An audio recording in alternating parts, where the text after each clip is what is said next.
안녕하세요. 시와 인문학이 흐르는 시간, 테마 함시입니다. 오늘은 조금 무거운 주제일 수도 있지만 우리 모두가 언젠가 마주해야 할 이야기를 해보려 합니다. 바로 나이듦과 비움입니다. 거울 속의 내 모습이 낯설게 느껴질 때가 있지 않으신가요? 평생을 바쳐 일궈온 것들이 손가락 사이로 모래처럼 빠져나가는 것 같을 때 우리는 허무함을 느낍니다. 하지만 이 허무함이 끝이 아니라 새로운 시작이라면 어떨까요? 오늘 우리는 당나라의 하지장, 한국의 천상병, 그리고 아일랜드의 예이츠를 만나 그들이 생의 마지막 순간에 발견한 비움의 미학을 이야기해보려 합니다. 본격적인 이야기에 앞서 저희 채널이 더 깊은 인문학의 숲을 가꿀 수 있도록 구독과 좋아요, 그리고 알림 설정을 부탁드립니다. 여러분의 작은 관심이 큰 힘이 됩니다.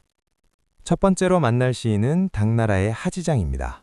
하지장, 자는 계진으로 월주 영흥, 지금의 절강성 사오싱 출신입니다.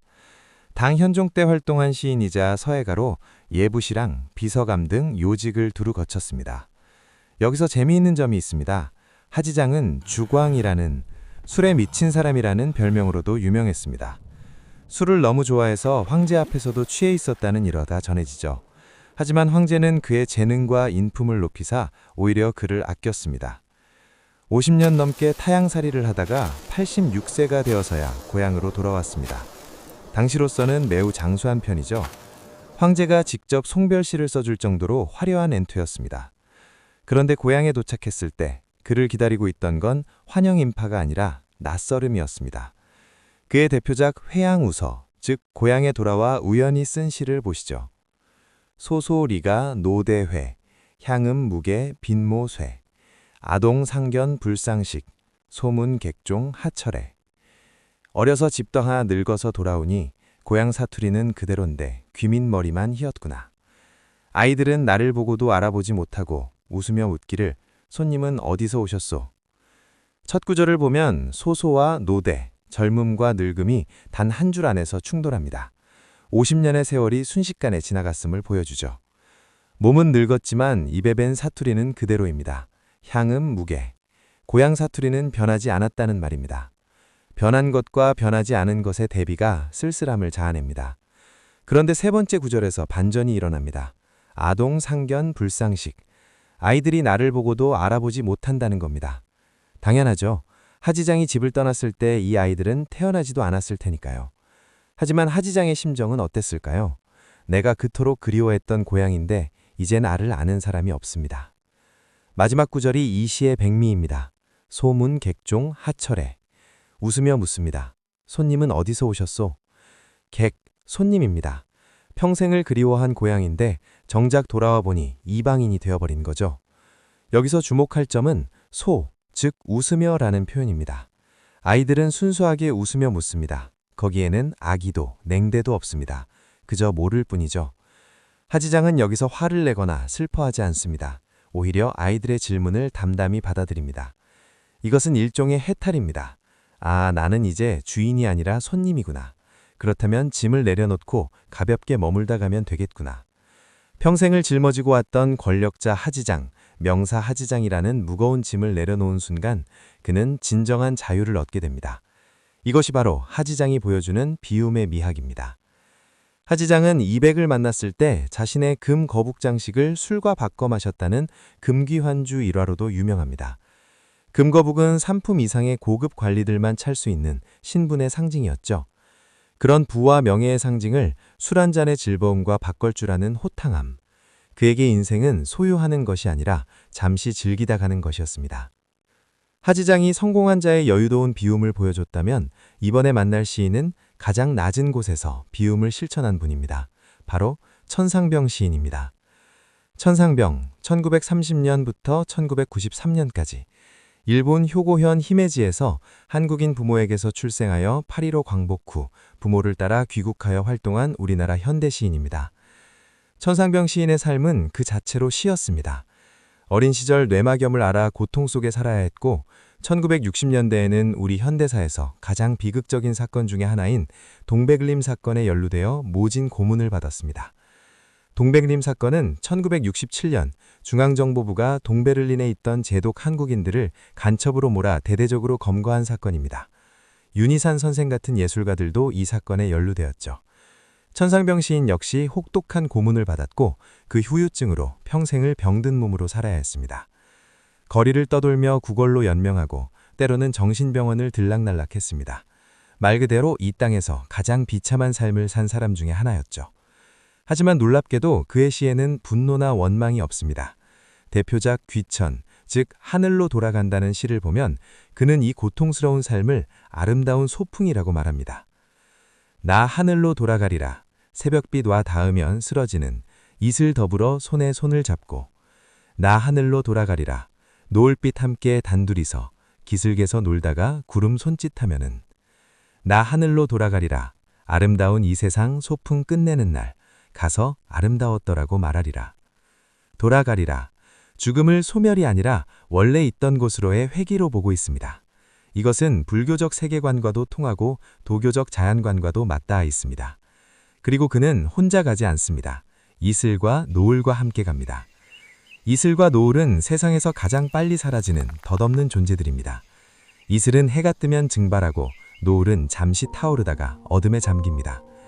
천상병은 강한 것, 영원한 것에 집착하지 않고 약하고 순간적인 것들과 연대감을 느꼈습니다. 자신 역시 그렇게 덧없이 살다 가는 존재임을 알고 있었기 때문이죠. 기슭에서 놀다가 구름 손짓하면은 이 구절의 여유를 보세요. 급하지 않습니다. 놀다가 구름이 손짓하면 그때 가면 됩니다. 마치 소풍에서 놀다가 선생님이 집합 신호를 보내면 가는 것처럼 자연스럽고 평화롭습니다. 그리고 마지막 연에서 시의 주제가 집약됩니다. 아름다운 이 세상 소풍 끝내는 날 가서 아름다웠더라고 말하리라. 고문과 가난, 병고와 멸시로 점철된 삶을 아름다운 소풍이라고 부르다니 정말 믿기 힘든 긍정입니다. 소풍은 목적이 소유가 아닙니다. 잠시 머물며 구경하고 즐기는 것이죠. 소풍 가서 집을 짓거나 땅을 사는 사람은 없잖아요. 천상병 시인은 인생을 소유하려 들지 않았습니다. 그랬기에 그 모진 고통 속에서도 아름다웠다고 말할 수 있었던 겁니다. 이것은 정신 승리가 아닙니다. 삶의 본질을 꿰뚫어 본 자만이 가질 수 있는 절대 긍정의 경지입니다. 천상병 시인은 1993년 4월 28일 서울 거리에서 쓰러져 병원으로 옮겨졌지만 끝내 깨어나지 못하고 세상을 떠났습니다. 향년 63세. 그의 장례식에는 많은 문인들이 모여 그를 추모했습니다. 평생을 거지처럼 살았지만 그의 시는 수많은 사람들의 가슴에 남았습니다. 동양의 두 시인을 만나봤는데요. 마지막으로 서양의 시인 예이츠는 나이 듦을 어떻게 바라봤을까요? 윌리엄 버틀러 예이츠, 1865년부터 1939년까지 아일랜드의 시인이자 극작가로 1923년 노벨 문학상을 수상했습니다. 예이츠는 평생 한 여인을 짝사랑했습니다. 모드곤이라는 여배우였죠. 1889년 24살의 예이츠가 처음 그녀를 만났을 때부터 사랑에 빠졌습니다. 하지만 모드곤은 아일랜드 독립운동에 헌신한 혁명가이기도 했습니다. 그녀는 예이츠의 청혼을 무려 4번이나 거절했습니다. 정치적 이상과 독립운동이 사랑보다 중요했기 때문이죠. 예이츠는 시련의 아픔 속에서도 그녀를 위한 시를 평생 썼습니다. 그 중에 하나가 그대 늙었을 때라는 시입니다. 이 시는 1892년 예이츠가 27살 때 쓴 작품입니다. 흥미롭게도 프랑스 시인 피에르 데 롱사르의 시를 변용한 것인데 예이츠는 원작보다 훨씬 더 깊고 진솔한 사랑을 표현했습니다. 시를 들어보시죠. 그대 늙어 백발이 되고 졸음이 많아져서 난로가에서 꾸벅거릴 때 이 책을 꺼내어 천천히 읽으세요. 그리고 꿈꾸세요. 한때 그대 눈이 가졌던 부드러운 눈빛과 깊은 그림자를. 천년부터 시간의 풍화가 느껴집니다. 늙고 백발이 되고 졸음이 많아진 모습. 난로가에서 꾸벅거리는 노인의 모습이 눈앞에 그려집니다. 하지만 예이츠는 이 모습을 추하다고 말하지 않습니다. 오히려 그때 이 시집을 꺼내어 읽어달라고 합니다. 두 번째 연이 이 시의 핵심입니다. 얼마나 많은 이들이 그대의 즐거운 우아함을 사랑했고 거짓으로든 진실로든 그대의 아름다움을 사랑했는가. 그러나 유직 한 남자만이 그대의 순례자 같은 영혼을 사랑했고 그대 변해가는 얼굴의 슬픔까지도 사랑했네. 즐거운 우아함, 젊은 날의 아름다움은 누구나 사랑할 수 있습니다. 모드곤은 절세 미인이었고 많은 남자들이 그녀를 사랑했죠. 하지만 순례자의 영혼, 이것은 다릅니다. 육체는 늙어가지만 영혼은 여전히 길을 떠나는 순례자처럼 방황하고 탐구합니다.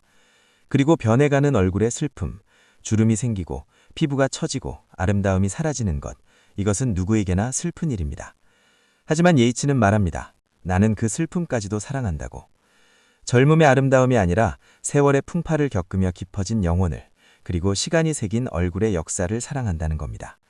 이것이야말로 진정한 사랑이 아닐까요? 마지막 연입니다. 타오르는 난로 살대 옆에 몸을 숙이고 조금은 슬프게 중얼거려요.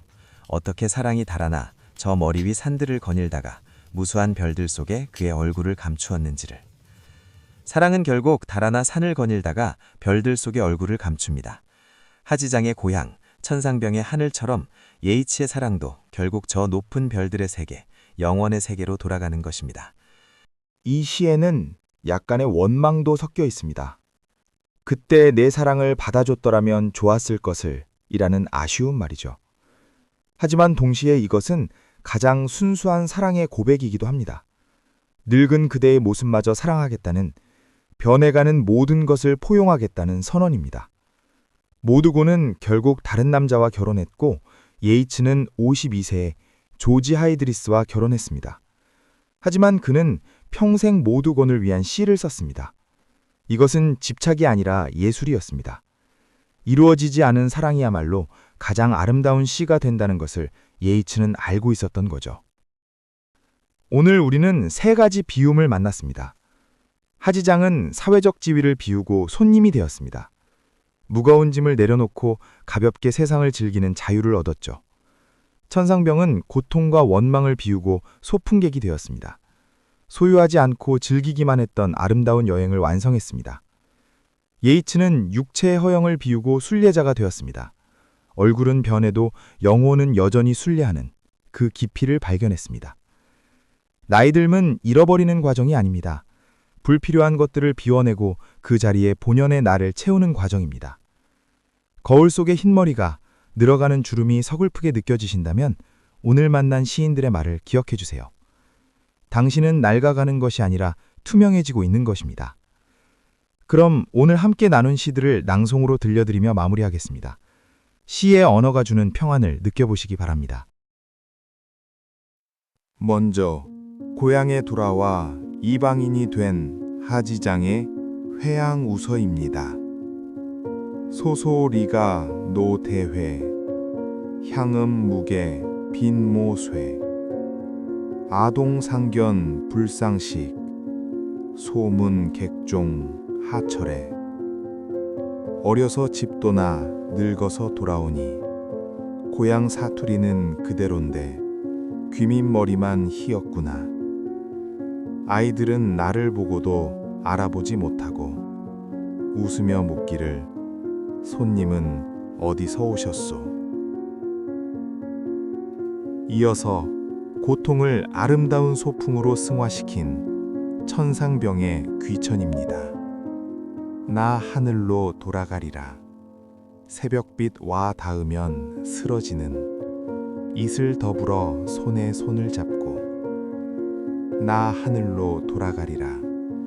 노을빛 함께 단둘이서 기슭에서 놀다가 구름 손짓하면은 나 하늘로 돌아가리라. 아름다운 이 세상 소풍 끝내는 날 가서 아름다웠더라고 말하리라. 마지막으로 변해가는 얼굴과 영혼을 사랑한 예이치의 그대 늙었을 때입니다. 그대 늙어 백발이 되고 졸음이 많아져서 난롯가에서 꾸벅거릴 때 이 책을 꺼내어 천천히 읽으세요. 그리고 꿈꾸세요. 한때 그대 눈이 가졌던 부드러운 눈빛과 깊은 그림자를.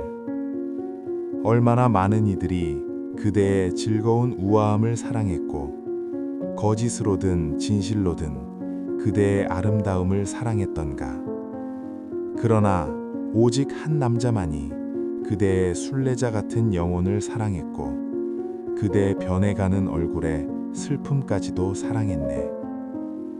타오르는 난로 살대 옆에 몸을 숙이고 조금은 슬프게 중얼거려요. 어떻게 사랑이 달아나 저 머리 위 산들을 거닐다가 무수한 별들 속에 그의 얼굴을 감추었는지를. 오늘 테마 한씨가 전해드린 나이듦과 비움의 미학 어떠셨나요? 비워진 그릇에만 새로운 것이 담길 수 있듯 우리네 인생도 비움으로써 비로소 완성되는 것 같습니다. 오늘 이야기가 마음의 평안이 되셨다면 구독과 좋아요, 알림 설정을 꼭 눌러주세요. 다음 시간에는 또 다른 삶의 지혜를 품은 시들로 찾아뵙겠습니다. 지금까지 테마 한씨였습니다. 고맙습니다.